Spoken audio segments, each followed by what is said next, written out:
What up, what up, what up, y'all? Y'all already know who it is. It's your boy Young SMOOVE. That's me. Let's go. Yo, I'm coming at you with some of the hottest, dopest interviews from my city, your city. You already know what it is.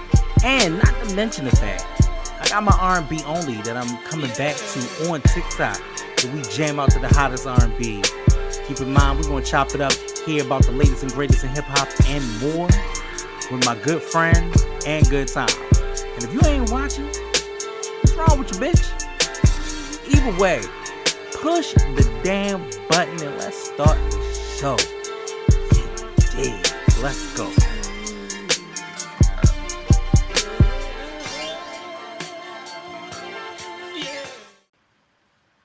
What up, what up, what up, y'all? Y'all already know who it is. It's your boy, Young SMOOVE, and I'm back yet again with another interview for this wonderful interview series, which you guys have seen recently for the last couple of weeks. But I'm here. And to my so this gonna be my this right here. Yeah, yep, that's the right. That's my right. That That's my right. Okay. On that side is my guy, Yeah, man. Mr. Tony Krav Kravante. Say what's up to my people. It's a pleasure, my brother. Absolutely. It is always it. So look, we have done this several times. Yeah, it's been a while, man. It has. It's been a while. So a couple things. COVID had really slowed a lot of that down in the initial. And then I personally went on my own personal journey. So I was kind of like between my health journey, my fitness journey, because you know the kid looking real. So but you know, man. Baby, hey, look, check this out, okay? The guns is gunning, okay? But I went through so many other things that I was like, I needed to back away for a second. Then family life was happening and life is life, and then I'm like, okay, eventually. But once you get to a point where you're kind of like, yo, life is life and life is going to continue to life. If you're not going to do the passion, then what the hell is the point? Push the goddamn button. Yeah, for sure. Push the goddamn button. Push the goddamn button. Exactly. Push the goddamn button. But okay, so like I said, you and I, we have done this, you know, so many times before. But take me to. I've been in the booth with you, and I'm seeing, you know, how particular you are. For those who haven't met you, how would you introduce Tony Krav to in your own words? Which is a lot, I know. Woo. Well, I'm complicated. For one, we all refer to the studio as the office. We don't just go to the studio because the word has been tarnished. The word has been damaged. It has been abused and taken advantage of. Right, like the studio. People just it's so much access, yeah, and they just ruined it. So I am overly passionate about making music. So I'm gonna just say that first. So when I start saying everything else, anybody can get a better understanding of like why I go in such detail when we talk about music. Right. Because that's my shit. Yeah. Okay. Yeah. Music and is my shit. I think that's also the tie that bonds us too. You and I, when we first met, we were originally like, yo, I like this person because you love the dream. You've always loved the dreams false stuff. Nigga, I'm your friend. I know for real. Okay. Yeah. No, for real. Music is music, songs. Yeah. Songwriting. Song. The whole thing is my shit. So I just want a disclaimer. Yes, I am overly passionate and obsessed with music. So when the topic is brought up, anything that has to do with song or music, I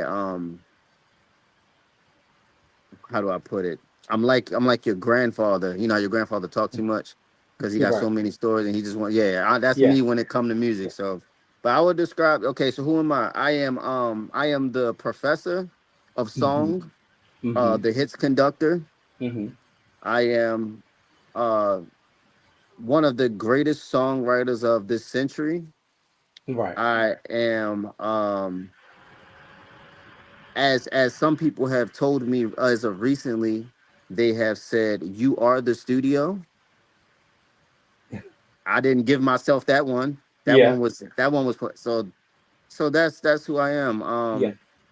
Engineer, audio engineer, record Hmm. producer, songwriter, DJ, recording artist, performing artist, and we'll get into the difference of recording artists and performing artists Because later. there's a big difference. There's a big difference. Yeah, I am the studio. I am. Mhm. If you want to make a if you want to make the best song of your career and be pushed out of your comfort zone into your limits, I'm the person that people get in the studio with. If you Hmm. want to stay in your comfort zone, you don't come in the studio with me because you get uncomfortable. Yeah, and I think that we all have to live in the levels of uncomfortability. We definitely do, Yeah. and that's I'm gonna dope. see what you got. That's basically who I am. I'm Yeah. gonna see what you got. I'm gonna always say to everybody, don't make music that's probably watching this. So for the ones who don't, for the ones who do, I'm the guy, I'm the person in the studio that's gonna let you. I want to see your best, like what you think your best is, like just Hmm. what do you think the best is that you can do, and then that's when I'll step in. Right. Right. Right. Exactly. And then in addition, you also say that you are encoding greatness into history, and it's all part of the movie. Can you unpack what, You're baby? good. You You're already good. know the Hey, kid. You already know the kid. You already know the kid. Don't do this. You know me. You know me, this guy. brother. You already what? Who? What? This What? guy Let me is a finish. I'm gonna tell you some journalist. Do secrets. I'm y'all gonna tell you hear some me? secrets after this. I'm gonna tell you He's some a secrets. journalist. Okay. Hey, I'm gonna tell you some secrets. Okay. Hey. Oh Mhm. man, yes, Mhm. encoding greatness into history. Why wouldn't you want to? No, facts. Some people like to be hidden. That's why they don't want to. Yeah, and I think that people don't know their own power in it because I was people. You know what I'm saying? For a long time, Hmm. I'm like, oh, I'm not this. I don't look like. I don't feel like. It doesn't Right, sound like. right. But at the same token, you have to get to this point where you're like, but I am that. I do this. I am Yeah, a part of legacy and history to a degree. Like even down to this, I was very much so like, oh, it'll just be for me. It doesn't matter. People actually listen to this. People listen to this actually around the world. So, you hey know, man. my numbers may not always be numbering quite the way that most people think that they should, but on some real shit, people will really do listen to this Let me tell podcast. you something about numbers and content. Just two things, and this is a lot of game. We started this off by saying a song that we created in 2019 is the Crazy shit. highest streaming record of my catalog, and it Crazy. peaked last year. Yes, yes. And for Last those that year don't was when it know, started going crazy. So that was 4 years later. yes, yes, yes. And thanks to So TikTok. when you put out quality content, Hmm. the numbers is not gonna hit soon because we not like connected to a machine. It's just us. Yeah. So it's gonna just take longer for people to catch on. Hmm. But some interview like this, a show like this is what we put on a show. A Thank show you. like this will get watched on repeat. It'll get watched years and years down the line. You're gonna see the timestamp on this. It's gonna say 5 years ago, and people still gonna be burning it up Yeah. because Yeah. we provide quality content. And that is what it is. And for the song that he is referring to, it is Pussy Valley on Hard Liquor Loud Music. I am one of Yes, the artists that down in the is on valley. down in the valley, and I think it was very indicative because around that time P Valley came out, and we were like, oh, we got to get like everybody wanted to almost get placement just to get placement on there. You know what I'm saying to you? Hey And man, I think that if the show would continue, I don't know where they are because they're like in litigation in the I show, got so two for 'em. I got two for 'em. I got two of that's what I'm saying. If it continues, there are definitely songs that are out there for the strippers. Okay, and what was the other? You know what else is actually banging that I bang? Speaking of which is in your catalog, Slap That. Slap That is on my workout playlist. Heavy, Yo, that's crazy you say that heavy. because two other people told me that it's on their workout playlist. Yeah, yeah. I Your never music, thought about that when I made it. Negro. Like Your music, other than maybe Cravante, probably so much, but that's everything for the else, bedroom. That's for the bedroom. right? Bedroom Exactly. workout. And here's the thing: me, I don't really have a defined definition between bedroom workout and just fucking because clearly, the music that let me tell you something. I'm gonna resend you over the nasty workout playlist. The nasty workout playlist is disgusting. You hear me? We go from throat baby to Janet Jackson's Would You Mind? Okay, so it's really it's different. It just depends on like what that vibe is. And I really hit shuffle and let it play. And yes, Pussy Valley has come on I'm glad many you times. said that. I'm gonna piggyback off of that and say Sure. that I have a radio station called Cravante Radio Mm-hmm. that is a curated playlist of my favorite R&B jams. R&B jams. There's like the rap R&B in there a little bit too. Mm-hmm. You get a Mm-hmm. little bit of some. You may hear 112 and then Kevin Gates. Mm-hmm. Mm-hmm. Yeah. You Yeah. might get a little bit of that because Kevin is an R&B singer. Yeah. I don't care what nobody says. I will argue Nigga, that. because Really Real is my shit. Okay. That Me Too. That is on there too. You feel That and me? wait a minute. So Me Too is on there, and Thinking with My Dick is on there, right? But there's also like a Thinking with My Dick kind of techno EDM version that's also on the Wow, playlist. that's Oh fine. yeah, it's disgusting. And then like I have fucking Kim Petras on that bitch, and there's fucking Slut Pop. So there's shit like Whale That's Cock on there. And you're just interesting. like, what is going on? So my workout playlist, disgusting. But does it yield Yeah, results? Absolutely. I love it. I love it. Yeah, Absolutely. Cravante Radio on YouTube. Go ahead, check it Yes. out. Make sure y'all check that out. And also Cravante on SoundCloud as well, because that shit was a moment. Thank you, my brother. That shit was a moment. Absolutely. And I I love the fact appreciate that it. I'm able to circle back with you guys. So just catch me up on what's going on with the new label, all the new things that are kind of happening. Catch me up to speed on what I've been missing in my hermitness over here. It's been so much. It's been so much. Where would you I like for know. me to start? Wherever you want to go. Um, I don't want to. I don't know how much time you got, but I got time. I um, got time today. all right. So from 2021, the creation, the idea from our co-founder, Mr. Carter, Hmm. and his genius mind. No pun intended about genius, because we'll get into Genius McFly Right, into right, this right. interview. We will talk. But Carter came up with the idea for I Love Your Music group based on what we did with Hard Liquor Loud Music. Mm, So Hard Liquor Loud Music is a compilation album that I produced and wrote all the hooks and featured on all the hooks. you did. Um, can I say that that's the first time that has ever happened? Like no artist has made a hook album. But Um, also put a pin in it. Think about the level of work and the level of gathering and the level of time that it took. Like, no lie. and the soul engineer too. And the solo engineer, but just like people don't understand. Paint that moment again. That moment, if I had to walk into it, let me walk into it. Is for me. Yeah, When we go first ahead. met, Yes, I'm you gonna walk walk into it into for it, and me. then I'm gonna I'm take you from there because that's okay where I Love Your Music group starts at. It because starts from okay. there. So So so yeah, walking in for me, period, starts with Colada, period. Like, and I always say this every single time because with Colada, it was about introducing me into the Gold Room, and that was the first time that we saw the first Gold Room before the Gold Room moved. When you do hard yeah, liquor and loud music in there, all of the things, right? Cool. So I am laying my dick on the table on all of this because I mean this wholeheartedly. Like I'm starting the podcast. I'm hmm reaching out there. Mind you, I've already done music. I've already done this whole A&R thing and all of the things like in a local sense. Doesn't make it any yeah, less of a thing. It just was what it was. So I right. get into the whole aspect of um, meeting you and me and hmm you click like nobody's business, and I'm For like, sure that my guy, you know what I'm saying? And then, so it just is what it is. So then it's the one day that it's I me didn't and, even know you made music.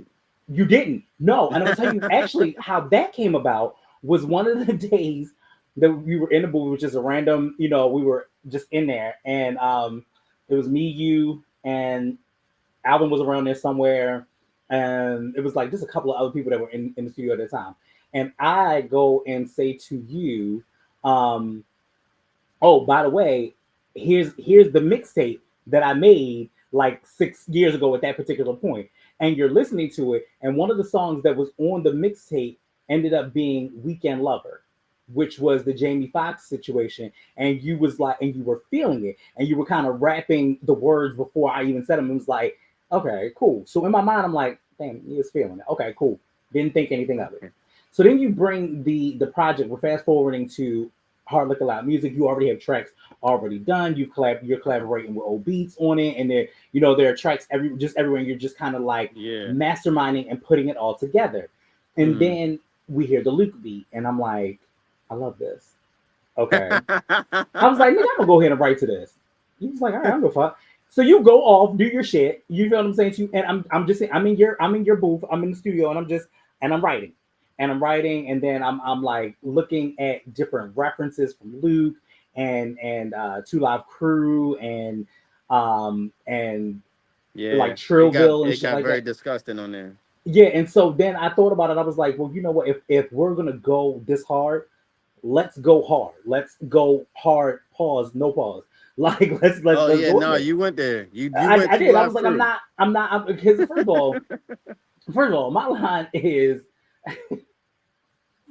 Yeah, you went Two Live Crew on there. I did because I was like, well, if this is what the track is, let's not lie, let's not push back on what it is. But it was like when she served it like that, pussy all in the face all in the pillow, dick all in the waist. I was like, at this point, who we lying to? Who we lying to? And I felt like that made my status better. What it was in the booth, which was the best part, and this is what I usually want to get to, especially with you, is you push so eloquently that it's crazy. And the funnier part about it was, as I'm in the booth and I get out of the booth and I take the headphones off, it was like, damn, he almost gave some Nicki shit. I was like, yes, it was given. Yeah, it was given. Once it got to the fast rap, once it got to the change up of the flow and all of that shit, like like I did that on purpose. But it was the fact of the matter. You bodied that shit. That was one of my favorite third verses. Yeah. I had to organize it like that. Y'all go listen to the record. It's called It's an amazing Valley record. by Tony Krav featuring Sonatune, Neza, and Young Smoove. It is an amazing record. But yes, so when Hard Liquor Loud Music came out, that was my thing. And what I love, and I watched you do it with other artists. I watched you do it with Carter. I watched you do it with Collada. I watched you do it with myself. Like, it's the level of pushing without being pushy. And how are you able to balance that? Like, I know it can get frustrating because you get all type of walks of people and artistry in there, but how do you balance that? Now balance it with what? with the way in which you do it with care. Oh, because I'm crazy. It's the best goddamn answer I have ever had.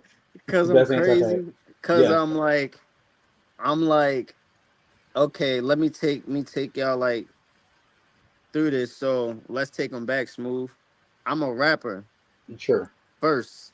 Sure. That's how all this started. Like this whole thing, everything started with me deciding to be a rapper at 10 years old in 1999. And I just told my age. 1999, I was 10. Y'all do the math. Right. And doing it for Little Saint with the motherfucking braids. Yeah. I had the cornrows. Bow Wow was my inspiration. I could tell. Later in life. So that's why I decided to take music really serious because I was in the middle school. I don't know what grade it was. And my cousin picked me up from school and took me to DC to the first Scream tour. The first Scream tour. That was a time.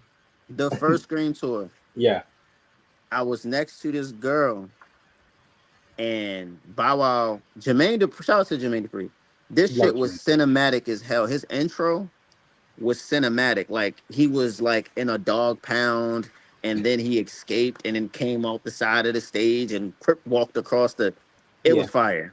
But anyways, when he came out on the stage, this girl next to me was bawling tears, crying, and just losing her mind. And she was like, "Oh my God!" And I'm looking like, I do the same thing he do. Yeah. You don't even know yet. And that's how it started. But hard liquor, loud music, um, like, because I suck at telling stories sometimes. ADHD, just don't mind me sometimes. That's okay. All of us But have it. it was a mistake album Mm, because I was trying to work on my own album, so I kept making hooks because I flaw of mine. I suck at writing hook and verse in the same like time. yeah. I don't Yeah. know why that is. I don't know. I don't know what that is with me, Hmm. but I think it's just because I'm focused on one at a time. So like, I like to get fun, catchy, and playful with hooks. Hmm. And lyrical, but just more play. And then I like doing the verse. I like to get a little more like detailed. So I made all these hooks for myself for my Right. album, and then, but I'm a full-time engineer, so full-time commercial engineer. So I have all these clients coming in, and then I'm just running sessions, 50 to 60 sessions a month, Hmm. just consistently. So the time have to sit and write is like limited because I'm also mixing. So I'm like doing recording sessions and I'm mixing. This is before I'm producing.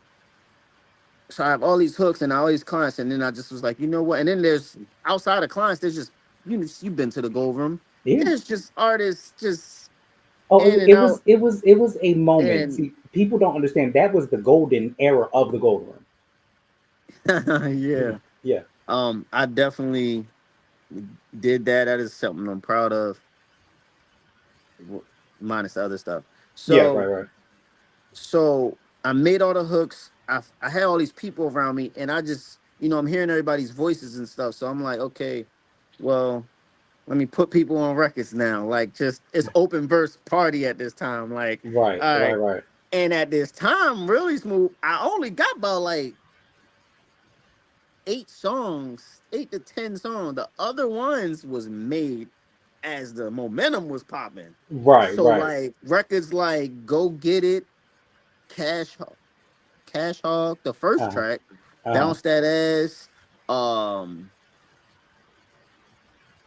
Fuck With Me. A lot of records Hmm. came once the momentum started to get built up. Once people started jumping on records. And I'm Right. like, okay, I got this person. I started like just delegating artists and vocals to like you gonna do the first verse. I got this person on the second verse. I'm organizing all of this. And as I'm doing this, I'm starting to hear the records come about. I'm like, oh, this is crazy. This is crazy. Hey, I knew it was gonna be like, and I don't remember what order. It's been so many years. I don't remember what order like they all Yeah. got worked on in. Yeah. But yeah, man. So putting that together by me being the engineer, producer of it, and right, and just everything. Carter was just like, "Yo, we should start a." Well, he said you. He said you should start a production label. Right. And I said, okay, we gonna start a production label. And I said we because Carter is more business savvy than me when Hmm. it comes to Gab Yeah. because I talk all over the place. Right. Y'all will soon to see that. My conversation gets scattered because I have scattered brain. I'm a creative. I'm It's a hard it's a hard uh settlement in yourself to know that.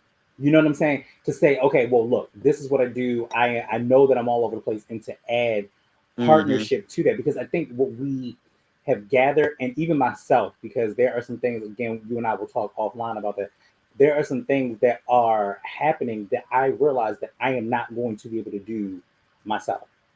right. I just can't. I just can't. You know what I mean? And so that that takes that takes a bigger man. I think a lot of times, especially when we're younger in the game, we have so much ego.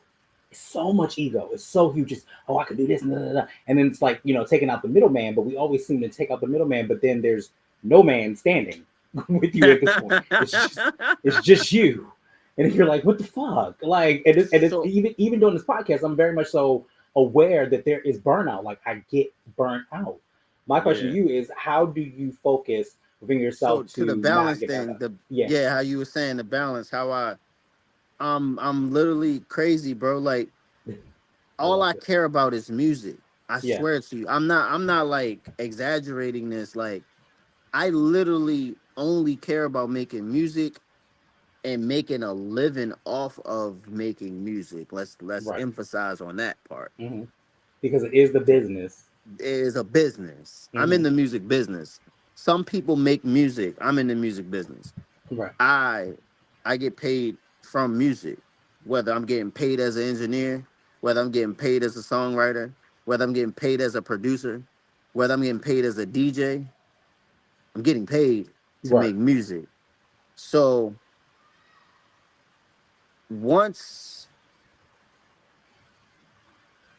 once I seen how much money I could make off of music, Yeah. I was already obsessed with it before I was making any money. So before I was making money, I made music. Let me give y'all a little like short backstory.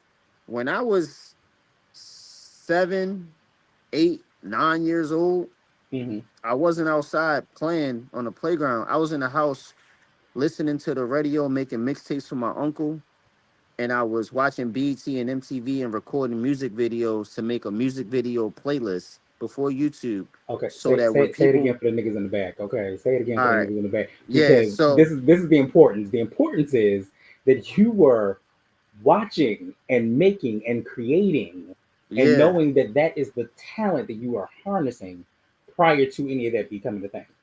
yeah, I ain't know about. I mean, I seen like Jermaine Dupri and Dr. Dre and all of them making money and stuff, but I didn't. I mean, I'm a kid, dog. Like, so it's all passion. So we would have people come over to the house, and I noticed that like my mom and my grandfather and my grandma, like people would just like, I don't know, they would watch like the same boring ass stuff. I know everybody loves music though. So what I would do is I would sit in front of the TV and in front of BT and MTV, and I would watch music videos all day long. I know what's hot. I know what everybody like. So I'm recording the hottest music videos and songs. And what I would do is I would make that mixtape, music videos of mixtape, and I would play the VHS. They don't even. So this is how I'm really dating it. But VHS tape, and you got to think about it. VHS, motherfucker, you get this is a shot in the dark. Like you got to hope and Maybe. pray. Nigga, my Maybe. transitions was all right though. They was nice. So Hmm. I had that, and then when people come over, I would just play my music video playlist and let that joint run. It just be song videos, videos, and videos. Yeah. So I had videos going like YouTube in 98, 97, 99, 2000, 2001, 2000. Like, you know what I'm Yeah, saying? just maybe because what YouTube didn't come into play until like 8. 2006, Yeah, 8. man. I was in middle school doing it. Right. So, and I You also make me performed feel at, bad, sir, because I was a grown ass adult back then. it's Okay. all good. I performed at all my talent shows in middle school too, 6th grade, 7th grade, 8th grade. Hmm. So in my 6th grade talent show, I made a song, but I was scared that people wasn't gonna like it. I ain't know if people was gonna like my song. And I Right. was like, shit, if I go up there and perform this song and people don't like it, I don't know how I'm gonna feel about myself. So Yeah. I did Bow Yeah. Wow's Bounce With Me, Hmm. and got a standing ovation. It was fired in 8th grade. I built up enough confidence to do my own song, my own original song, and they loved that too. After that, it was over for me. You couldn't tell me nothing. I was the greatest motherfucker to ever make music on the history of Earth. I I was love it. that. I Because at love eighth that. grade talent show, they all stood up, they was It's clapping. always It it's was just always the eighth grade. like It's always between like 8 and 10. Like eighth grade to 10th grade. Like some, I promise you, for anybody that has children, and I don't, but anybody that has children, you look at the 8th grade to 10th grade year, and they are figuring it out, and they are, and you might not think that this is what they want to do, but when I tell you, parts of it is that I always wanted to be a writer, and I am still writing to this day in all art forms and aspects of the form to this day, 13 to and I was 16. 10. Right. Yeah. And then once you hit that 13 to 16 age, I feel like that's when you tap into everything. Yeah. Like that's like the most vital 3 years. I mean, you could say 13 to 17 is the Hmm. most like important years of your life because that's when you decide like what you're really gonna be. So And then between sometimes the 13 and shit is all a 17, blur. yeah, between 13 and 17, I was on stage performing my own music. I was battle rapping everybody in high school Hmm. and in the neighborhood. And I was in the studio with my cousins, and I was in the studio with Kojo at 15 and 16. So by the time I turned 18, I've been performing on stage. I've been in the studio multiple times, and I've done all this by the time I'm 18. And I'm making mixtapes too from like, the Nate, like I'm doing that. So by the time I turn 18, it's like, okay, Right. let's go crazy. Right. So I dropped my first mixtape, and it was over since then. So when we get to Hard Liquor Loud Music, I stopped being a rapper so much because I was getting so much engineer work. Yeah. And it was just like, damn, I could make all this money. Yeah. And I was like, okay. And then let's even take a deep dive. So in your discography, you have albums like Bulls on Parade, Hold My Drink, Hard Liquor Loud Music, Cravante, Pop Rocks, and collabs like Fame 8, Still Drunk and Honest, I 8's Instrumental. Which project feels like your most defining moment and why? Oh, that's bad. Oh man, I can give you, and I'm gonna go back to balance with this. So, damn, bro, that's crazy. That's and a I didn't crazy even add the Four Horsemen situation in there either. I know. Yeah. So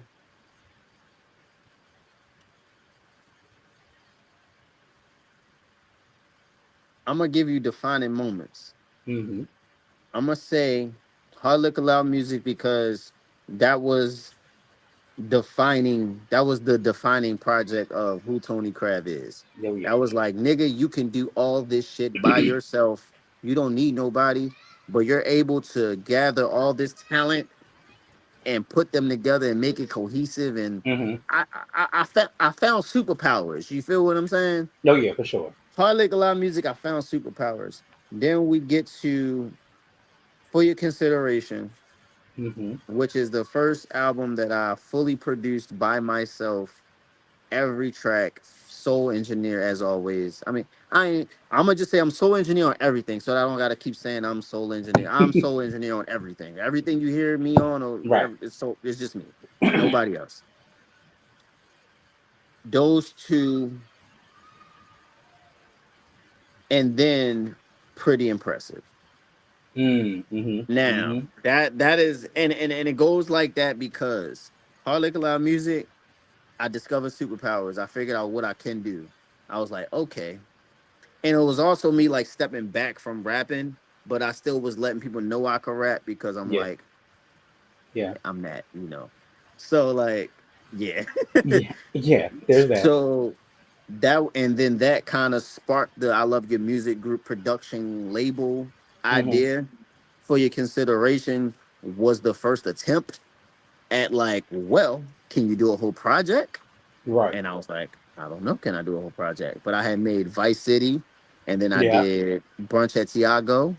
And once I did those two, I was like, okay. And at Vice City, we had the concept for the music video. I did yes, we still got to do that some type of way. With the grace of God.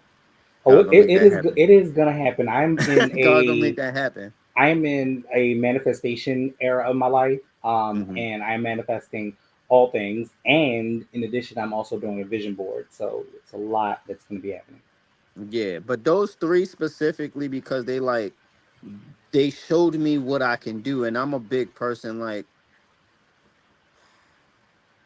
and you talk about balance, like this is how crazy it gets. So I obsess over this shit, dog. Like I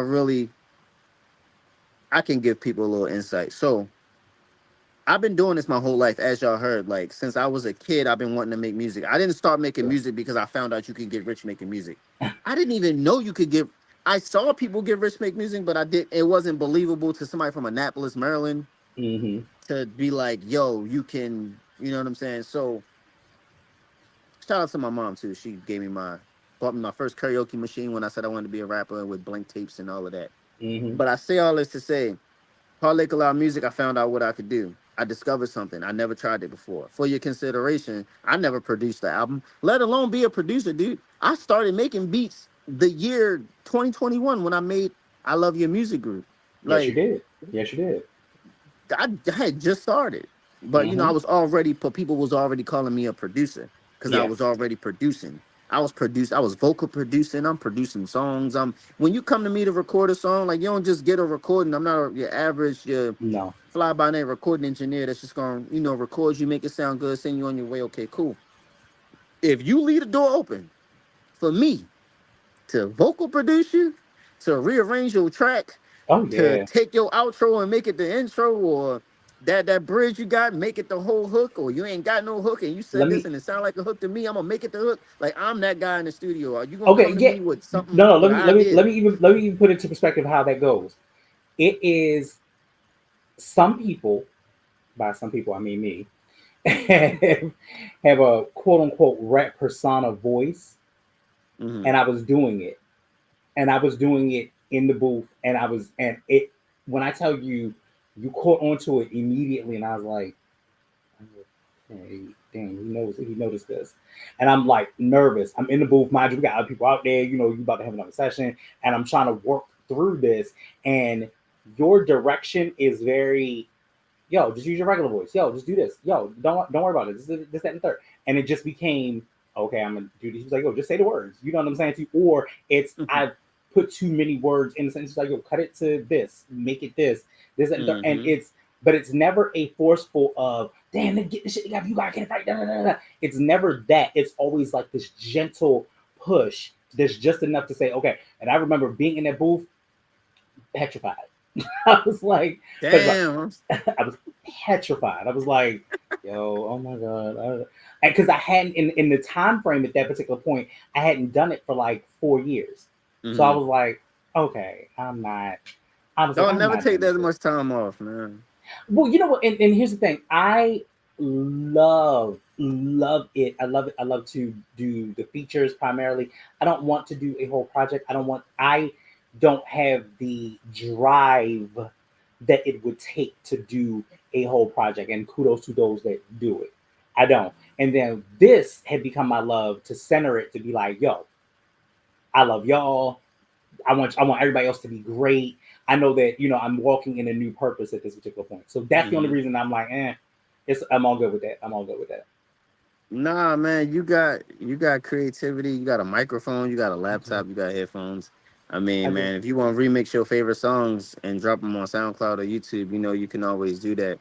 That's what I'm saying, though. Like, you ain't gotta just make an album. You know what I'm saying, or Yeah. make like your EP or nothing. You could just have fun with it. I mean, to give y'all true transparency, that's all I did in the beginning. I Hmm. never made an original song in the studio, really. I was actually remixing more songs than I was making original songs in the beginning of my career. So from 16 to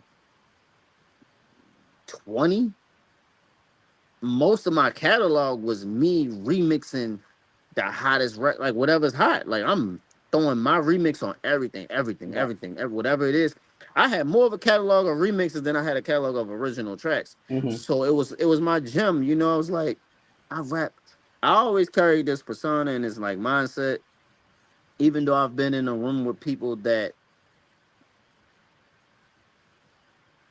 can do rap things that I can't do. I'm Hmm. not gonna say better necessarily, but they may can rap faster. They may have a larger vocabulary, Hmm. and really that's it. Those the only two things are like you may give the upper hand to somebody else with me. Right. But when it comes to me, I feel like I snap necks on any track. You know what I'm Right. saying? As a Right. rapper. And this goes back to so like the passion and craziness. So when it comes to balance, there's no balance, man. Hmm. It's like we're gonna make music, Yeah. and what else is there? Right. Because what else is there to do? I mean, I understand, family and things like that. I've sacrificed a lot of stuff, and you got to sacrifice to win at this thing. I mean, who do you know that's successful that really has a balanced lifestyle? Right. And or Who? hasn't sacrificed to get to wherever they needed to be. Yeah, and if But they got a balanced lifestyle, it's now. It's like right. after. It's like after like a The lot of storm. like LeBron's balanced lifestyle that you see. I mean, it's like now. Like he's able to be balanced. Like Right. he's able to balance now. Mhm. Like, you know what I'm saying? Jay-Z I is feel like able to have a balanced lifestyle. Nigga, you gotta work to balance. you do have to work the balance. You That's do why I have do to work the yoga every balance. morning. You I feel love me? you for that. Wait, hold. You do yoga. Yeah. I love that. I That's love why I do that. yoga every morning, bro. I am a yogi. You gotta Live. work for balance. Like if you want balance, if you trying to reach something, I feel like if you trying to get somewhere, even bro, let's take because we all love athletes and like sports and stuff. So like, bro, none of the niggas is balanced in the beginning, bro. No, you can't be. Mm-hmm. How? Because there's so much expectation, and then there's a goalpost you have to try to reach, and then it always feels like it's moving. You if you want to be mid, be balanced. Right. Right. No, I feel you. I feel you. Like you I'm feel clipping. me? I'm clipping the shit out of that one. If you want to be mid, Like be balanced. it's hard. It's hard to find balance because what exactly are you balancing? Like, are Sure. you balancing what? Like what? Like what is the priority? Now, if you have kids or if you Yeah. have a wife, those are the only two things I could think of that what you would need to balance is Mm-hmm. like, you know, which I don't have either. So I kind of come from a place of people always tell me like, oh man, you got it good. You ain't got no wife, you ain't got no kids. You can just focus on the studio and music. And I'm like, yeah, but I know myself more than anybody else, and we'll get into that too. We can go places.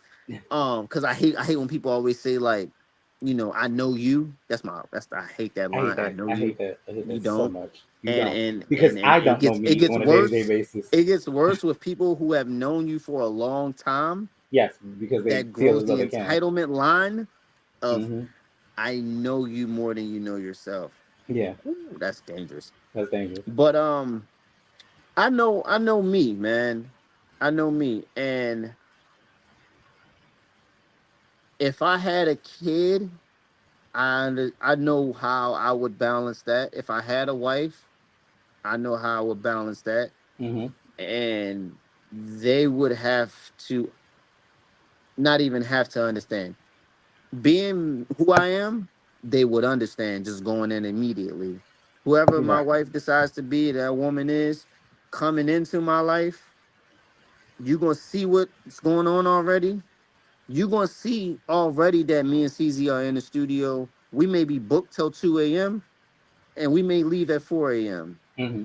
And you just gonna understand that that's how we pay for things. That's how Yeah. bills get paid. Bills Yeah. get paid by us being in the studio, Yeah, because stretching the it's extra it's two no hours. breaks, it's no days off. It's just very much go, Yeah, you gotta and it's understand go. that. Yeah, Hell, I tell every woman I've ever dated in my life that always brought up the whole like, you out oh until well, what two, if you had three a o'clock in the morning. kid? And people always and I work with people that got kids and I respect that shit. But what I'm saying is my kid gonna be in the studio with me.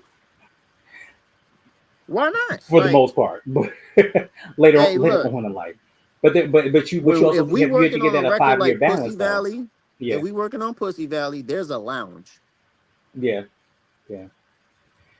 But you also have to give like a 5 year grace period to that though. You Nah, can't I'm have a talking baby in there birth. immediately. 1, 2 years old, No, right there no, with me. that's ridiculous. Anyway, moving forward, we're gonna move forward. That's not necessary. That's Um, balance. so you have tracks like Over Drinks, Ghetto Strip Club Music, and Pretty Impressive. They all have different vibes. How would you define to the world what that energy for each project is like? From those ones or just like everything? We're gonna use those. We're gonna use those. Which ones was it? It was Over Drinks, Ooh, Ghetto that's Strip Club emotional. Music, and Pretty Okay. Impressive. Well, Pretty Impressive and Ghetto Strip Club Music. Well, they do kind of live separately.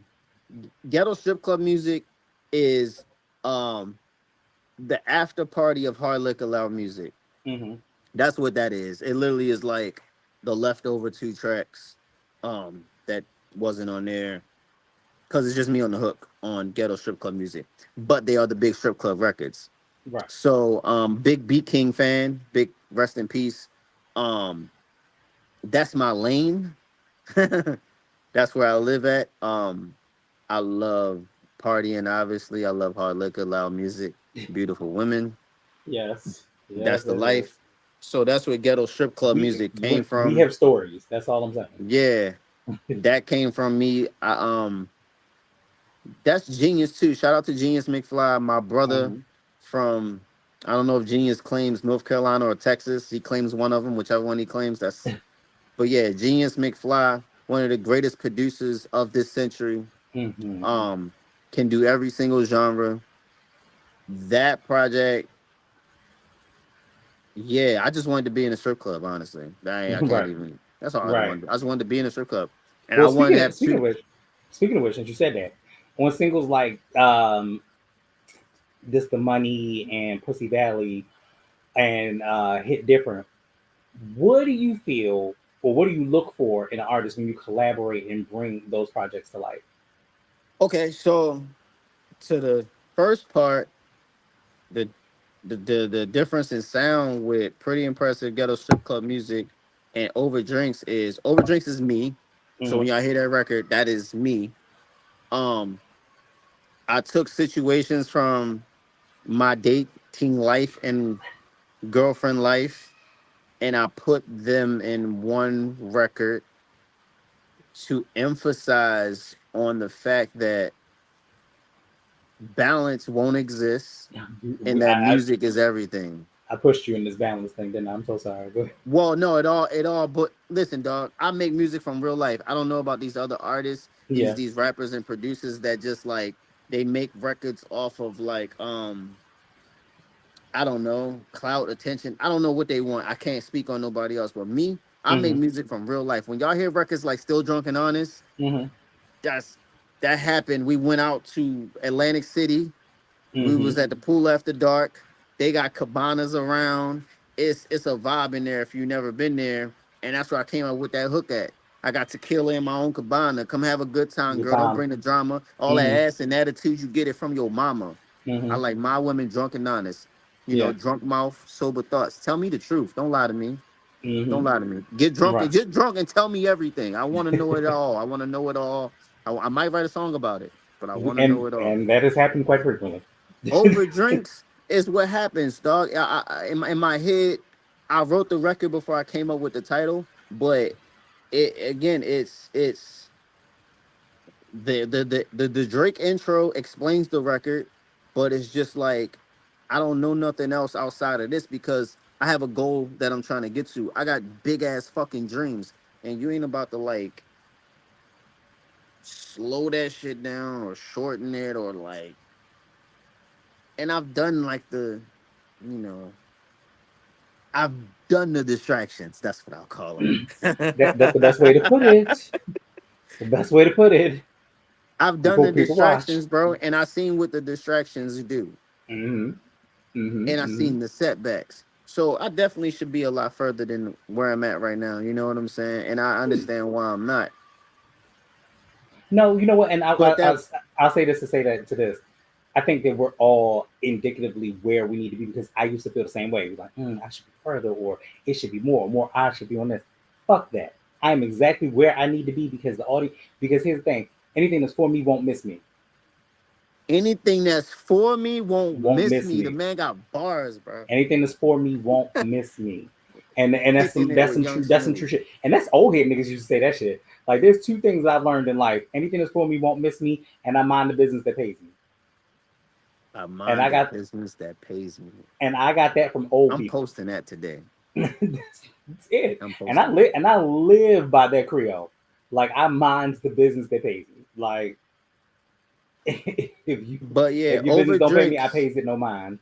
This one of them nights, my one sip and chill is fortunate to have you around. I'm glad I spent the will. I Mm-hmm. started off by saying, like, I'm so grateful for you, for every woman that I've ever dated in my life and been in a relationship with, and the ones I we didn't get to the relationship part and we just was whatever. I'm grateful for all of that stuff. But like I said, one thing you're not gonna do is become a distraction into my career. Mm-hmm. And I could love you dearly, love you to the moon.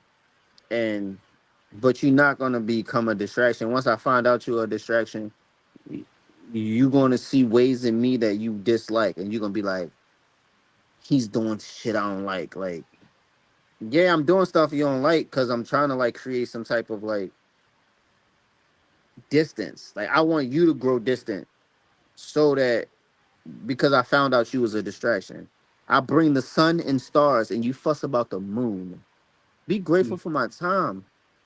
Like, I bring you the sun and the stars. In daytime, I bring the sun. At night, I brought you the stars. You look up at the stars, you're like, oh my God, baby, the stars are so beautiful. Thank you so much. And you brought me the sun earlier. But you forgot the moon, babe.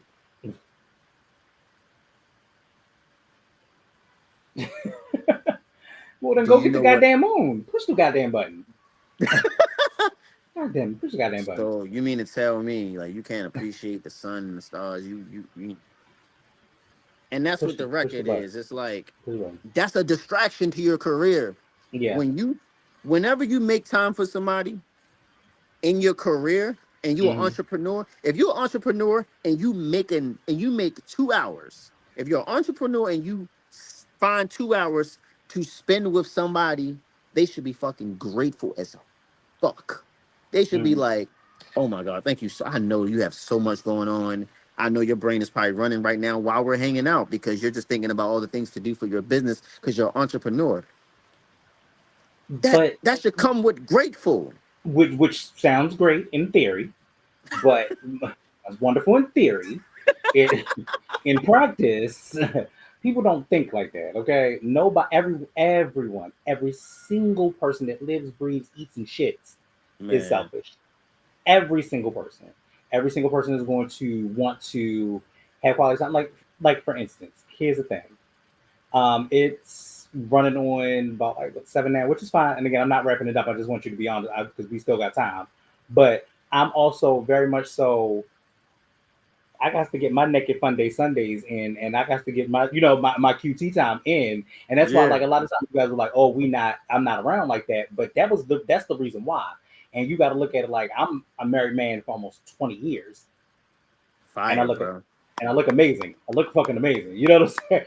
But almost 20 I years love it. and in to the same woman, and it's just like um we carve out that time.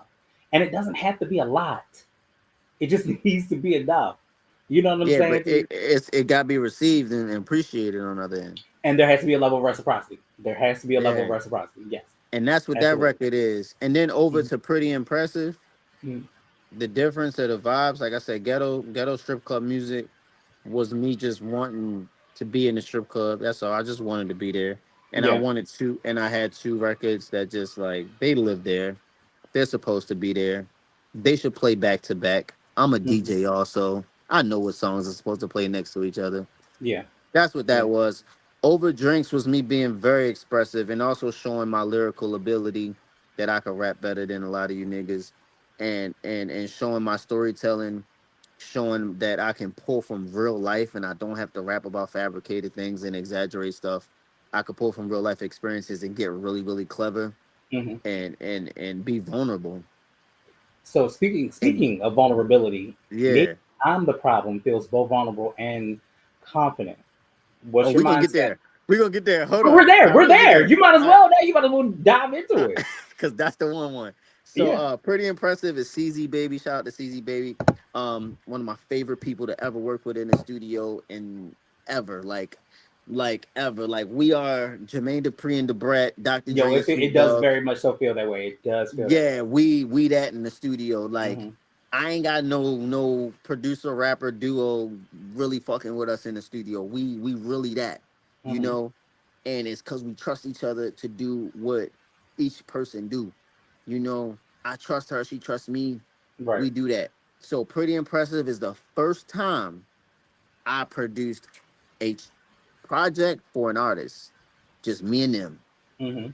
track for track, just me and her, nobody else. Right. That's the first time it ever happened. So that's why it's like one of those. So that is me, sole producer, engineer. I wrote Shake the Room hook. CZ wrote that Mention Me hook. So CZ not a big hook writer, but Yeah. when she wrote that one, she was walking around like Queen Bitch. She was like, Like yeah. She had her chest poked out that's on the that one. one. Yeah.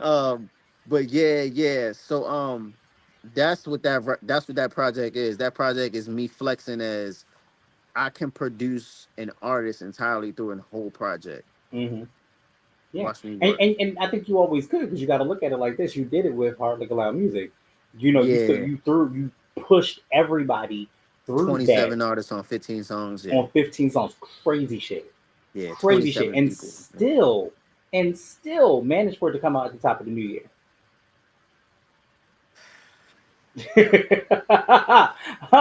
Pulling out that memory, it still managed for it to come out at the top of the goddamn new year. Man, that shit was forced out of there, and it worked though. It It worked. actually It got worked. done. Honestly, it was done like before the due date. I had it done before the due date, and Hmm. it was so done before the due date. Everybody was just listening to it before we dropped it. Just like, how did you do that?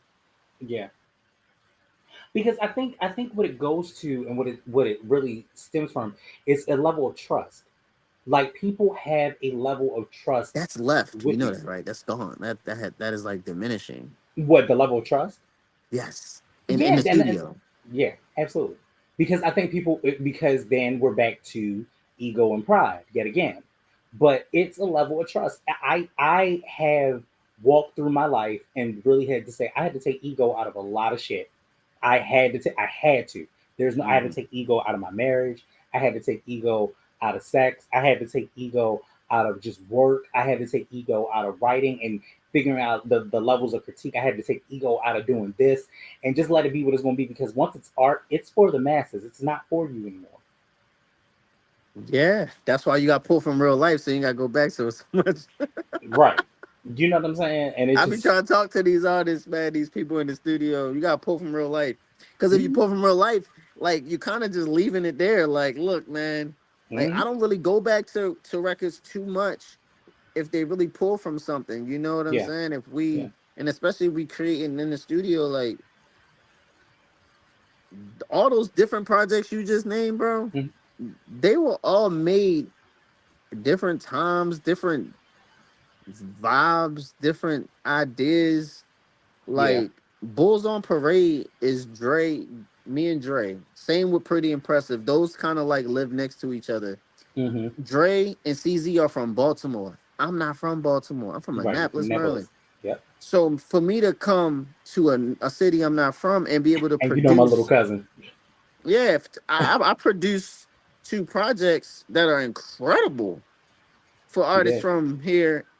We didn't grow up together or nothing. We built relationship in the studio. Mm-hmm. Like I met Dre at an open mic. He was performing his ass off. I'm like, yo, this motherfucker is incredible. Right. Like, he's incredible. Like I met CZ, beautiful perfection. Brought CZ to the studio for a record. Never met her a day in my life.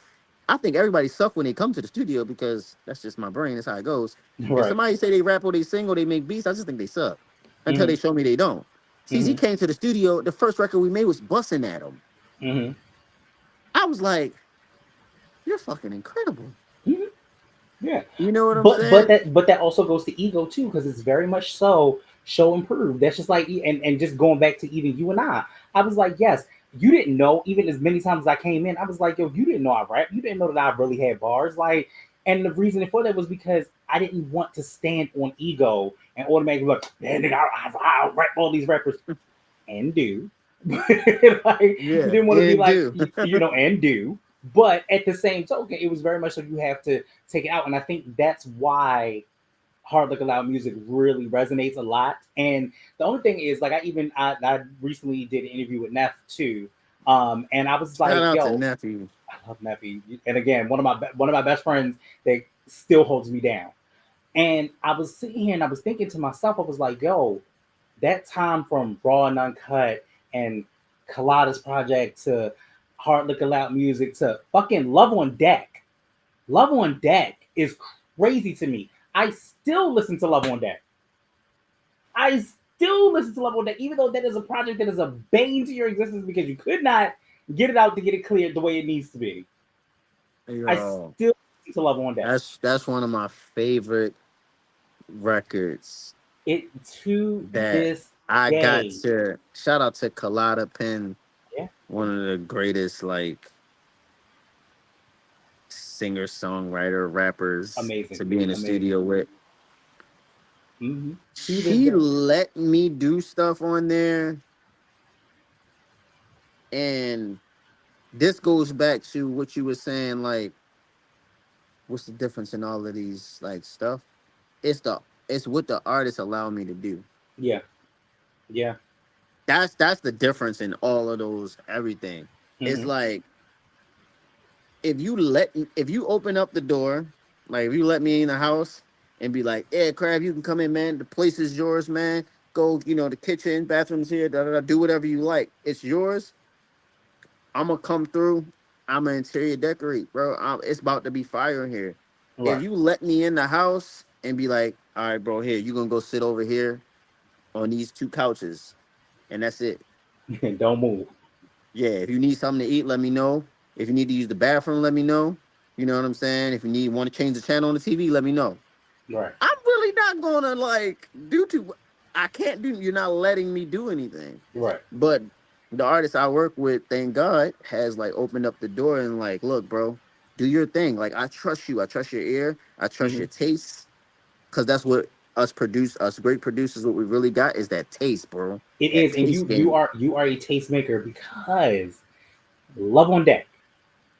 The first time I met you, y'all were playing with Love on Deck in the old Gold Room before Mm-hmm. Love on Deck ever Yeah. came out.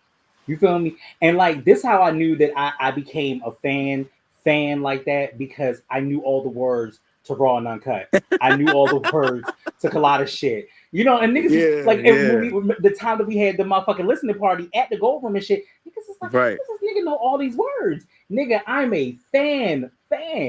Like I'm a guy's girl. Like that's some shit. Like if girls are winning, we're winning. We're winning. I love it. We've had a bad bitch renaissance for I so love long. it. You know what I'm saying? Like Yeah. I don't understand all of the madness going on. Like real talk, no chase. Like I don't I don't understand these new niggas out here. Like, do you not love pussy? Because I'm very confused. They like Because guns. for what? For They what? like guns. And guns don't bring you money They do not. They unless do you not. sell them or you a hitman.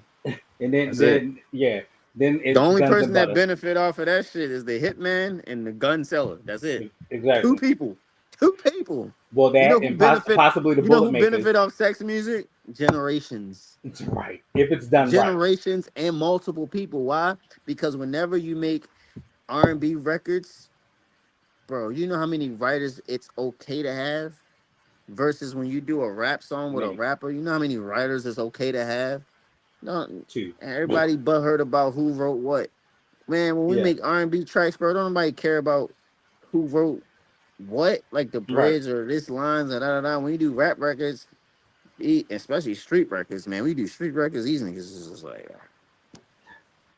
But do you feel like the sound quality has changed completely because of that? Because like when we get to the era of like drill music for real, like has that completely changed the way the landscape is now?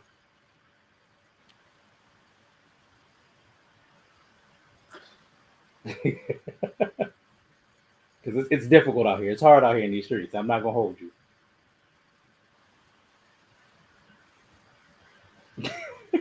I'm mad you were thinking somebody, this hard about this question. no, because I have so much to say. So Hmm. I learned with ADHD that I should pause And think about what that looks like. because Yeah.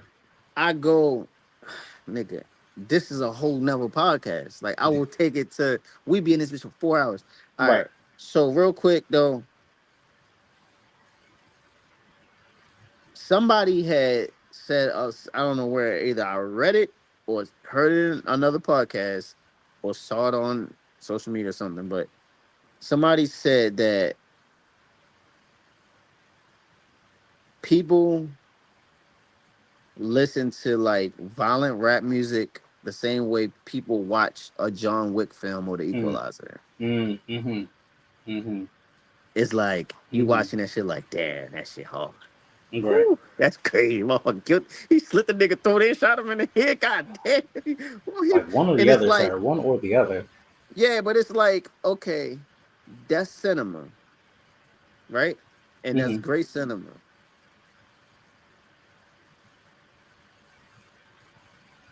when we watch The Equalizer or John Wick, do you want to like reenact that shit? Right. Do Right. you watch that shit and like, yo, let me try to no. But I see where you're going and to see how you're cooking in that. Now, But musically, I think music is so different hey, because when it's it an comes everyday to rap thing. music, Yeah. when it comes to rap music, and you're rapping like you're John Wick or The Equalizer, since rap is based on real life and rappers are supposed to be rapping about real life experiences, seen, heard, things that, you know, once they started. How about this? Do you remember when gangster music sounded dangerous? Yeah, but it was for a limited time. Do you remember when you listened to violent music like 50 Cent and like all of them and that shit sounded scary?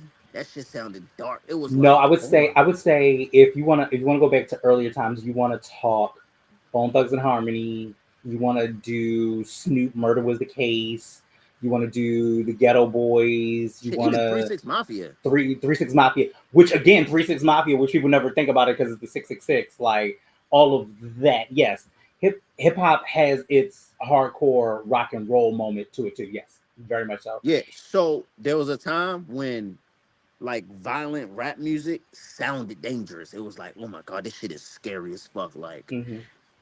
and then Hell, even the Fresh Prince with that motherfucking Nightmare on My Street. I don't know nothing about that. Oh my gosh, you don't remember the one where I he got was fucking Freddy Krueger and shit? no, Not I fucking don't know Freddy nothing Krueger, but he about that. was.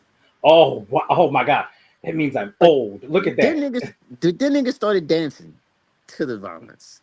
Yeah, Then the violence got fun. yeah. Then sliding and mops and sticks became fun. And then, ops became, you look forward to ops. And Hmm. then all of this like gun talk and stuff started to not sound dangerous no more. It just started to sound fun. Like they're rapping about it with a smile and a dance. And it's like, so that's when shit started to go like in a really weird ass way because there's one thing to and everybody know about me in the studio, bro. I am totally against violent crime Hmm. because the only people that make money are violent crime. Now sell your drugs, get your man hustle, bro. Go get your bread. But when it comes to violent crime, who making money? The court Who system. making money? The court system. Like, That's y'all it. niggas ain't making no The, money. Like, there's only two people that benefit from that. That's the person that paid for it and the person that's doing it. hmm That's it. That's it. So when That it is comes to it. that drill, I mean, I'm not a fan of any of it. Now, you throw that bitch on your gym playlist, shit. You might Maybe. Maybe, but I think, you but throw that. I think that the reason that like things like that, like how I have the nasty workout playlist, like I'm not thinking about fucking all. Well, I'm not thinking about fucking well I'm thinking about fucking all the all, time, man. all the time. But the thought That's process, just the truth is, man. it It's what is, it it's is. a real thing.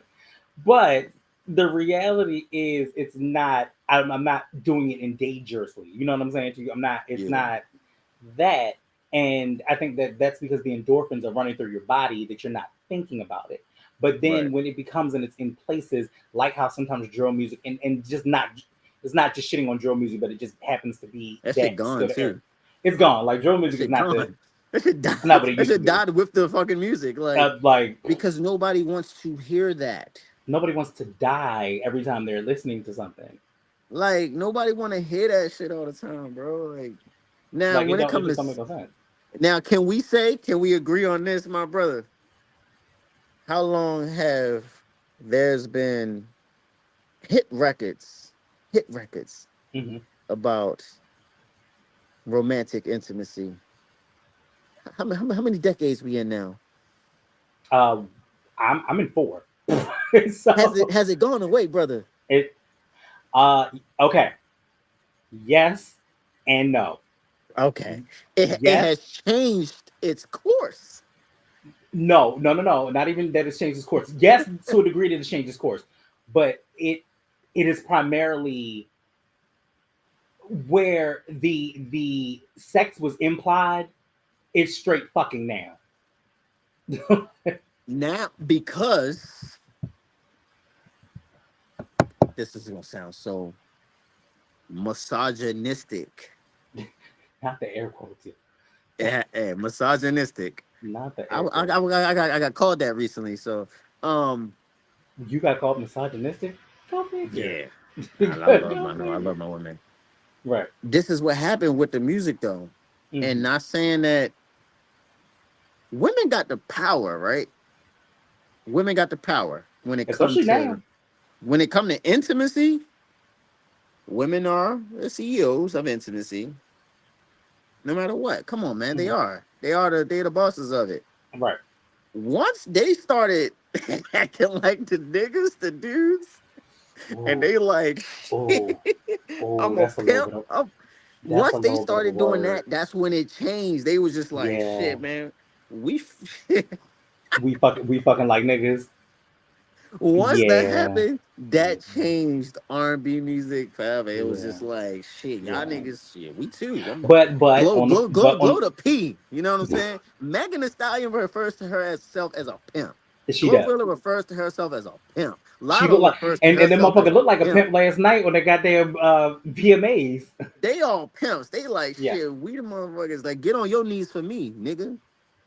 I mean, and with pleasure. However, however, with pleasure, you didn't have to ask. You just You said, I gotta don't know have why an you keep after asking. dark segment or something. Nigga, I'm trying to tell you, we do. We gonna talk about show shit. I'm trying to tell you, there's so much shit I have to tell Yeah. you that it's crazy.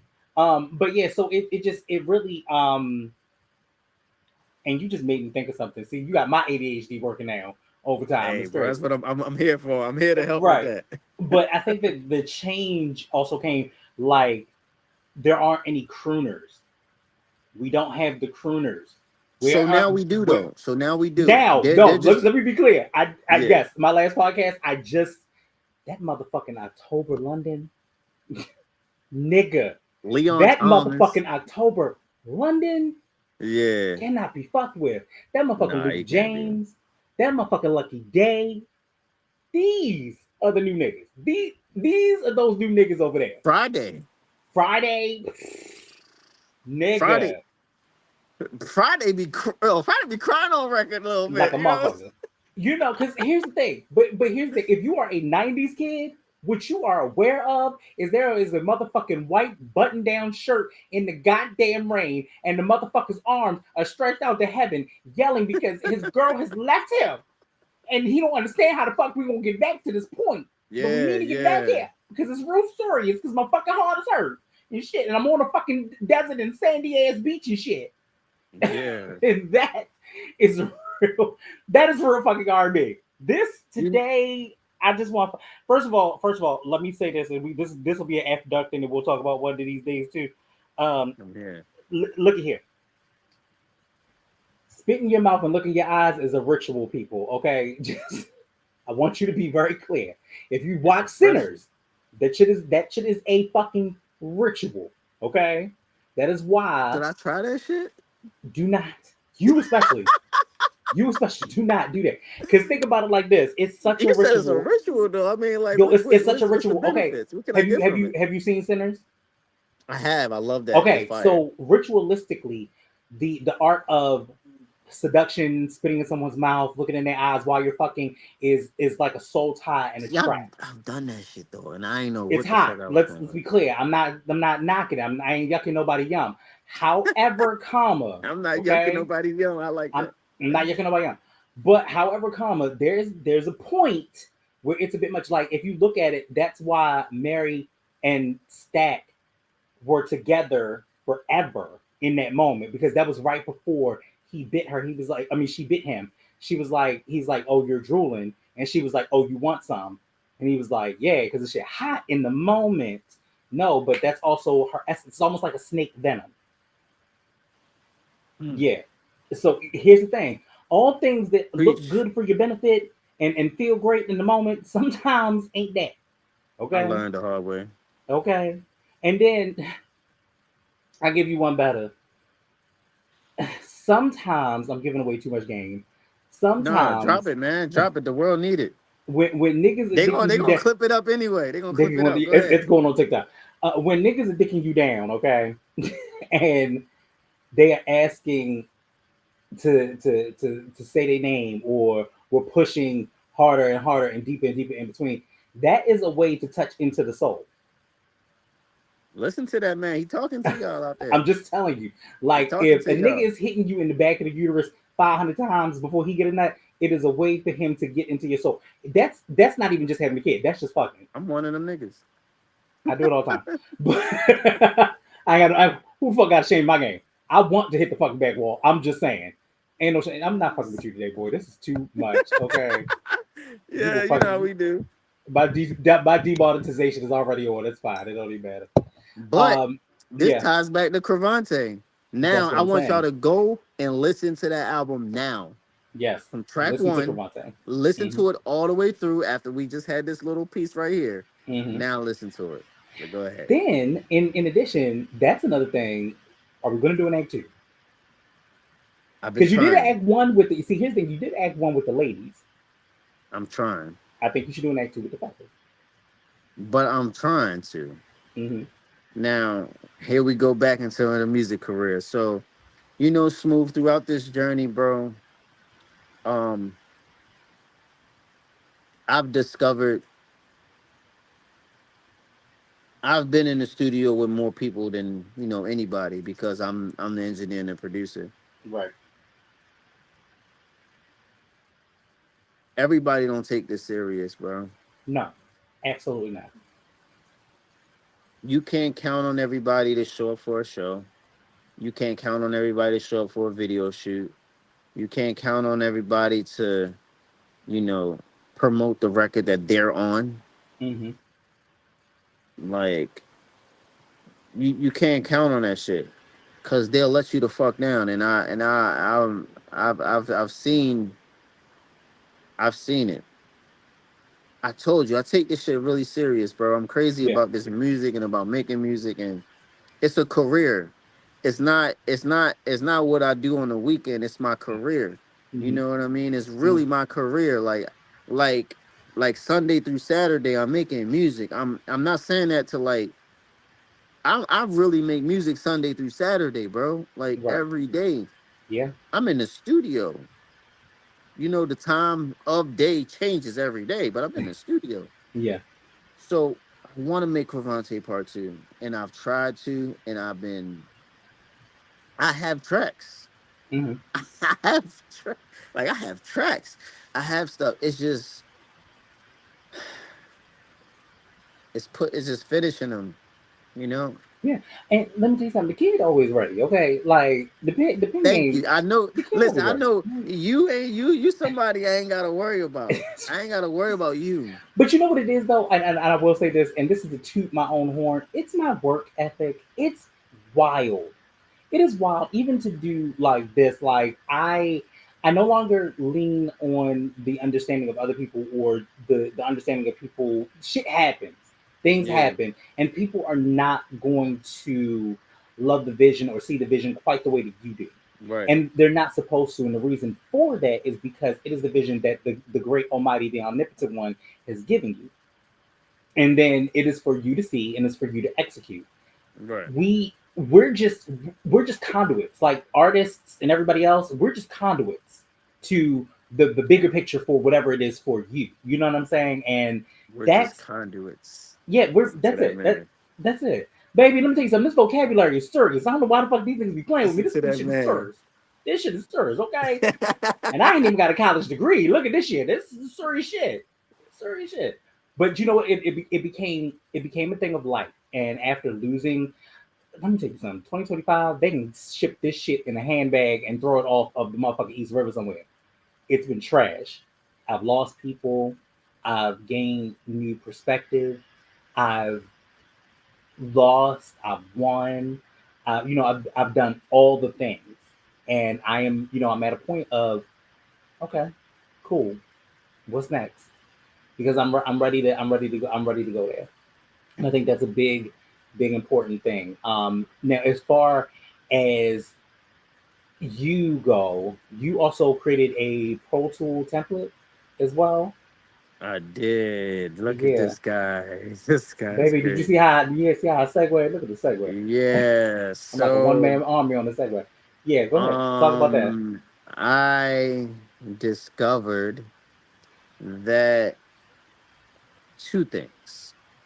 One thing I discovered is that I also worked at Guitar Center. I forgot Um, about that. Yeah. yeah, a lot of people find comfort in recording themselves, like myself. Mm-hmm. That's how I got to the Tony Krav that y'all have today. Mm-hmm. Is because I find comfort in recording myself. Personally, I have extreme ADHD. And I'm hella passionate and creative. Yeah. So when them ideas come, them They ideas come. gotta go out. Yeah.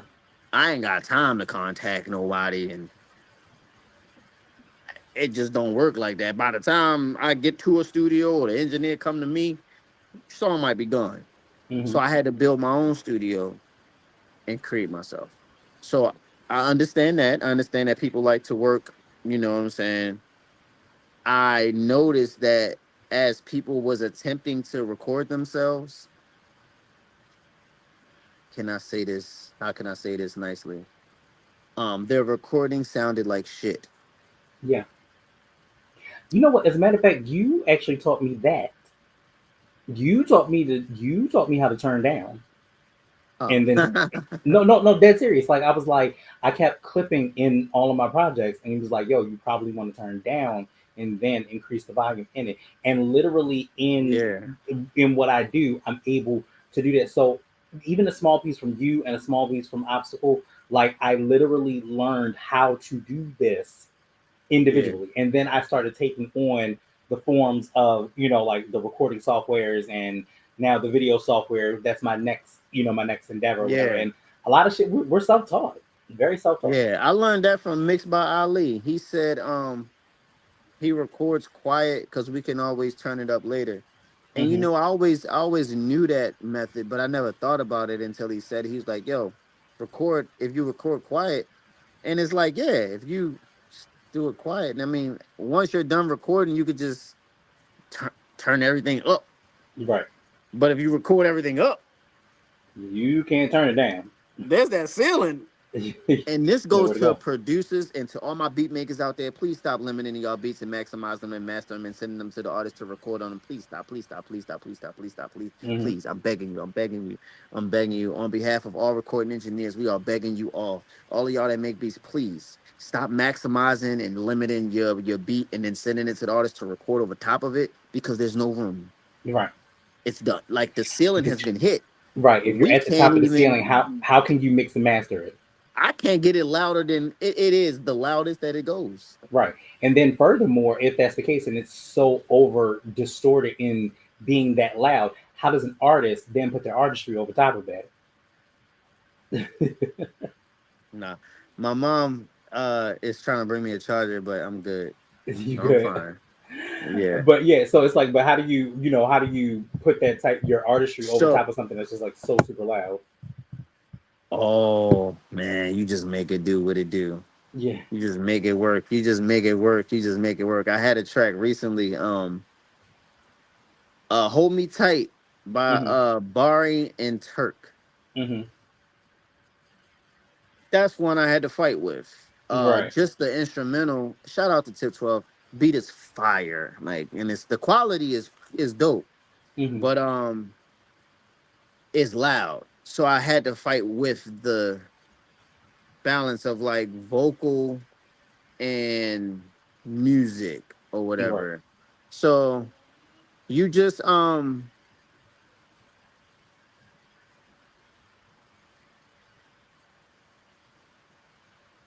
hold on, how do I say this? You find the taste, your taste level. Yeah. Yeah. You have to trust your taste. Like you gotta trust that you know what sounds good. Yeah. And this is for anything. Like if I get a track, if you record a track or anybody, if like somebody records a track and you send it to me to mix, Hmm. I'm gonna just listen to what you did. And first thing I'm gonna just figure out, how do I enhance what you did, right? I'm gonna go with Right. that first, right? Because I'm Right. not gonna try to like mess up what you did, because you probably did some mad creative stuff. I'm gonna just try to enhance. That's my first job, is to enhance, Mm-hmm. make better. Now, when I take the steps to enhance, and I find myself running into a wall because I gotta fix something, because I can't, again, if it's too loud, and I'm trying to get loud too, and there's that limit there, I have to find the most creative way to get around that ceiling. Like, try to get around the ceiling. That's like a hard ass lifeline. Right. Right. What? Right. Yeah, Right. Right. but Right. it's like you're trying to get around, like, damn, I don't got much to work with, so you try to figure it out. But I created a template for those reasons.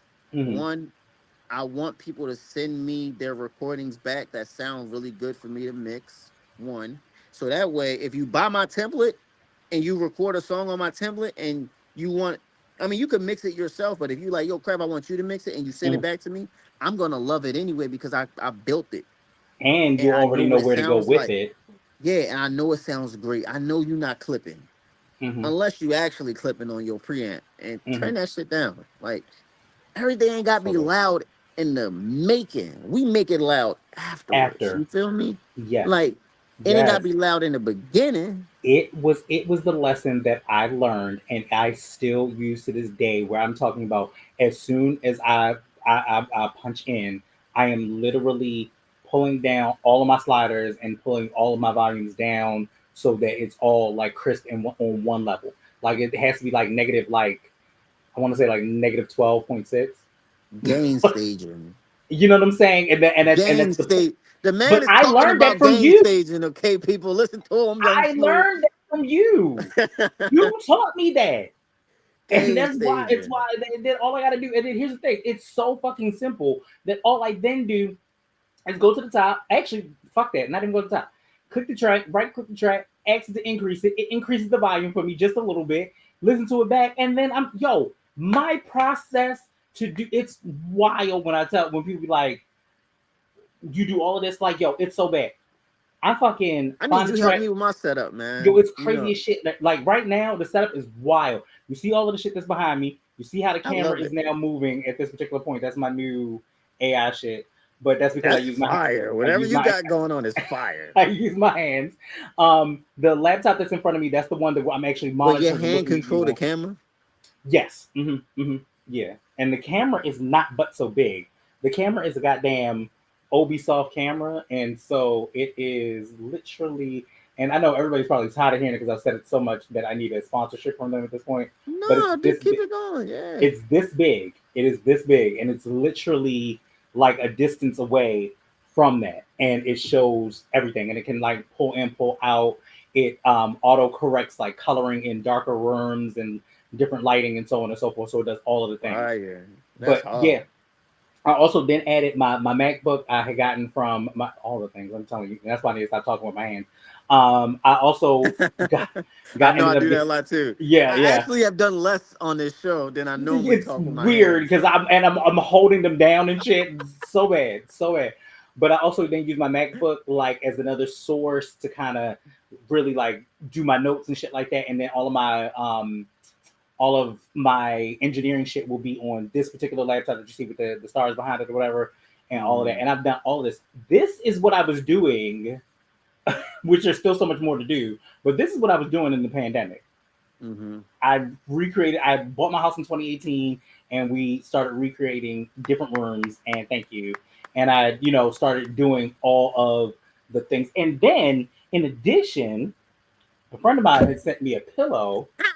So, Yes. I have a pillow as Yes. well, which is one of my faves. You know what I'm saying? That's why it's back there, because If it's the I help back you, support. if I helped you make a great song, put yes in chat. Yes. Put it in the comments because that's real shit. But Yes. yeah, so I want to really kind of wrap it up with saying, just thank you, brother. Thank you for always having a vision, always keeping it super grounded, always, pulling the best out of people, and continuously doing what you do. And the reason that you, like so many people who know, get the good morning chats, or I'm just thinking about you, or I'm just hoping that you I are all right, appreciate is those be, too, man. I, Thank you. I Thank you. I'm grateful. It's because I love you and I respect what you do, and I know that you're moving to that next level. And sometimes in the midst of the madness and all of that shit, you need encouragement just like anybody else. Oh, for sure, man. For Mm-hmm. sure. I have my days, man. I have my days. I mean, I know some people may listen to me talk and they like, oh, this nigga's like, he's very confident, full of himself. And I am. I'm extremely confident in my ability and my skill set because I Mm-hmm. worked really hard at this shit. And I didn't just pick this shit up a couple weeks or a year ago or whatever. I've been doing this since I was a teenager. So I Yeah, know what I'm capable of and I know my skill level and I know my ability. But I still run into walls. You for feel sure, me? With my for sure. creativity. I run into walls all the time. And I say that to say like, thank you, bro. Like always, you know what I'm saying? Like being encouraging and full of energy. You know what I'm saying? The Yeah, good energy, not the bad stuff. You know what I'm yeah, saying? The yeah, person that you want to invite out. Like if you yeah. want to have a And good I'm time, going. And let me tell you invite something. out. Let me make a declaration so I don't have no bullshit. I will be at one of the karaoke Thursdays. I'm getting my life together. Okay, I promise you. Yeah, Because here's come the out, thing, man. I'm gonna Listen, do. we got sipping paints, puffing paints. The gallery about nothing. We have a mini hip hop museum, such a vibe museum, Mm-hmm, focused on creatives. Is downstairs. We have focused on creatives, an incredible studio session. So focused on creatives is a joint project with me and Shawnee J. Shawnee J is a dance coordinator, event coordinator. Shawnee does a lot of great things, but that's my partner. We got the spot called Focused on Creatives, 807 East Baltimore Street. We have a photo studio that's actually a multi-purpose room. So some people you walk in, it looks like a photo studio, and yeah, a video studio. I mean, you could do whatever you want, but what it is a multi-purpose studio. It's a creative studio. You can shoot any content you want, any content you think of. mm-hmm, We have a sick wall that you could change the background to be anything you want. You can put yourself in Dubai or Australia, whatever. On the top of a freaking building. It's you can do what you want. We're open 24 hours a day by appointment, and then there's the room in the back, and that's my studio. If you ever want to make the greatest song of your catalog, you come work with me, and I got you. I hear that. I hear that. And we gonna talk because I'm gonna probably need your services, and I'll tell you why in a minute. But My final guy, question. Final question. let's Someone go. was writing a headline about Tony Krav 5 years from now. What would they From say? now. From now, So okay. So I'm in my 40s. nigga, don't say it like that, okay? I'm just saying this that's what it'll this be. Okay, this go shit is ahead. lit. Let me be honest with you. This shit in the 40s. This shit is lit. I'm gonna tell you why off camera. Shit is lit. Let's Fuck, go. shit is lit. But yes, if they were writing a headline about you 5 years from now, which would be 2030, what would they say? Oh, the headline from now and 5 years from now, Mm-hmm. 5 years from now, headline will be here's one. I might give you two, but here's one that I see for sure. And it's multi-platinum selling, Grammy award winning, Billboard chart breaker.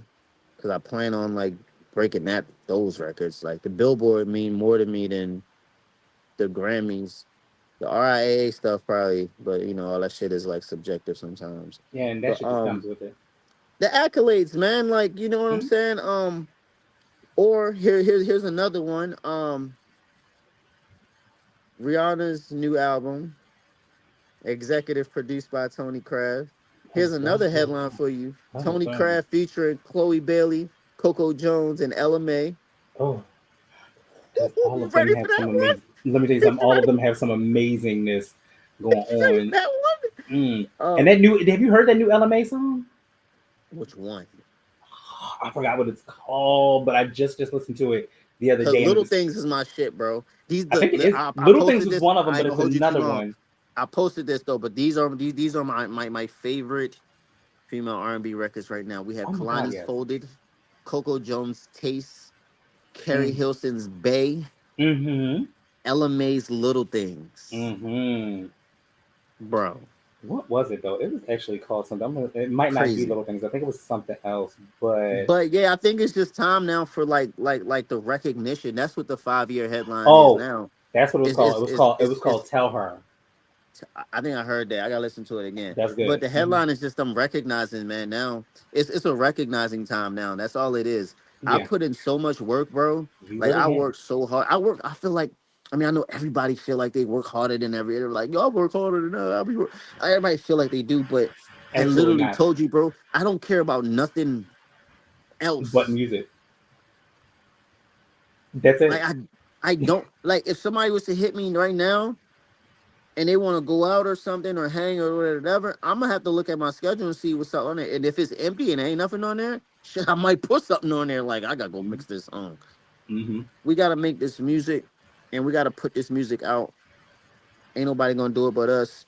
Um, 5 years from now, I want y'all to go back and watch this and see us. You see how we are, Will be even better. okay?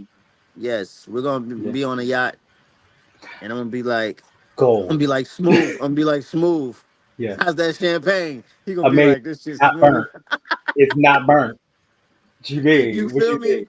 You Right. feel me? Celebrating more wins and more W's. Oh yeah. Um, that's all we do. I'm a perpetual And then winner. it's gonna be the Young thick Smoove. girl brigade behind us and shit. Yeah, you're right. You're right. Yeah, Young Smoove is a perpetual winner. I'm a perpetual winner. Yeah. That's I what we am. do in life. There are perpetual losers out there. And Mm-hmm. I just highly advise that you guys find a passion that generates money for you and the people around you that doesn't harm anybody. Yeah. Yeah. And if you can do that for 5 years consistently, you'll become a perpetual winner. You'll no longer be a perpetual loser. Look at that. Look at that. Tell the people where to find you at, Tony. My name is Tony Krav. You can just type in Tony Krav anywhere. TONY space KRAV, no E. I Yeah. don't know why people add an E. It's weird. But KRAV, I think Tony because there's Krav. actually a snack and it's actually Crave, which is Krave. I know, right? So Right. yeah, if you type in that name right there, Tony Krav, anywhere, any digital streaming platform, It will any pull up. social media site, Facebook, Instagram, X, Twitter, Snapchat, YouTube, Spotify, the music, and you type Tony Krav, you're gonna find me. Mm-hmm.